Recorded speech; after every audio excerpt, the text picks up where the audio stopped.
क्या जेडीयू के राष्ट्रीय अध्यक्ष ललन सिंह पूरी तरह एक्सपोज हो गए हैं? क्या वाकई में जेडीयू का विलय आरजेडी में कराने के लिए पूरी रणनीति तैयार थी? लगातार जो है उपेंद्र कुशवाहा हो या और नेता हो, वो लगातार ये सवाल उठा रहे थे। और जब अब राष्ट्रीय कमेटी और प्रदेश कमेटी का गठन हुआ है तो इसमें एक बहुत बड़ा पेज जो है वो सामने आ गया है। आपको बता दें कि ये कहा जाता है कि ललन सिंह ने बाकायदा विलय की पूरी तैयारी कर ली थी, लेकिन नीतीश कुमार ने अब उसमें कहीं ना कहीं अड़ंगा लगाया है। और इसमें एक बड़ा नाम आ रहा है मंगनी लाल मंडल। राष्ट्रीय कमेटी का जो कमेटी है उसमें अगर आप देखिए तो हर कमेटी में जो है 4-5 उपाध्यक्ष होते हैं, लेकिन यहां पर मात्र एक उपाध्यक्ष है और वो नीतीश कुमार के काफी करीबी हैं, जो समता पार्टी के वक्त के रहे और 2019 में जेडीयू में बाकायदा उन्होंने जो है वो वापसी की थी और नीतीश कुमार के काफी करीबी माने जाते हैं, ललन सिंह के करीबी नहीं है। और ये कहा जाता है, ये नियम है कि अगर किसी पार्टी का विलय होता है तो इसमें जो वीटो पावर होता है उपाध्यक्ष के पास होता है। अगर वो न चाहे तो उस पार्टी का विलय नहीं हो सकता है।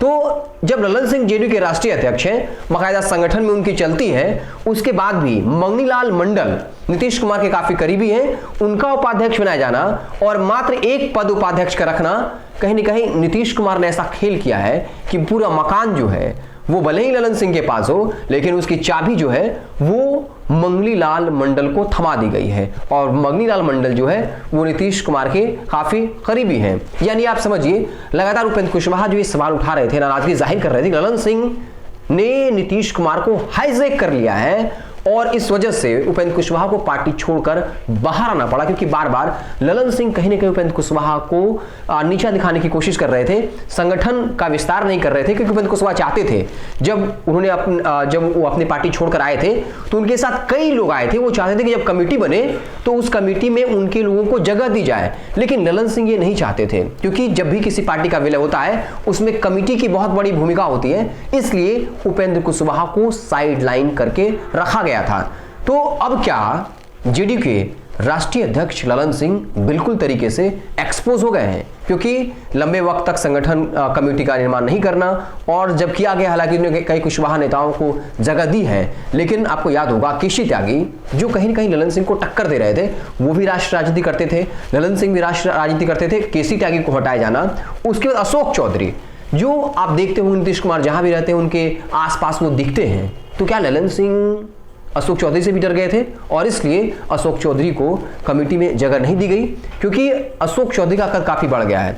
झारखंड में उनको प्रभारी बनाया गया है, तो राष्ट्रीय कद के नेता हैं, लेकिन राष्ट्रीय कमेटी में कहीं जगह ना देना, यानी जो भी नीतीश कुमार के करीब होता है ललन सिंह उनसे इनसिक्योर फील करने लगते हैं। आपको याद होगा आरसीपी सिंह के बारे में वो वाकया, जब प्रेस कॉन्फ्रेंस में नीतीश कुमार ने कहा था अब आगे के बाद सब कुछ यही देखेंगे, और वहीं से शुरू होता है आरसीपी सिंह के काम में दखलंदाजी और फिर किस तरीके से नीतीश कुमार को मजबूर कर दिया गया आरसीपी सिंह से दूर होने के लिए, और इसको लेकर कई तरह की बातें की गई। तो क्या ललन सिंह जो जेडीयू के राष्ट्रीय अध्यक्ष हैं वो आरजेडी में विलय को लेकर जो रणनीति थी पूरी तैयारी कर चुके थे, लेकिन नीतीश कुमार नहीं चाहते हैं।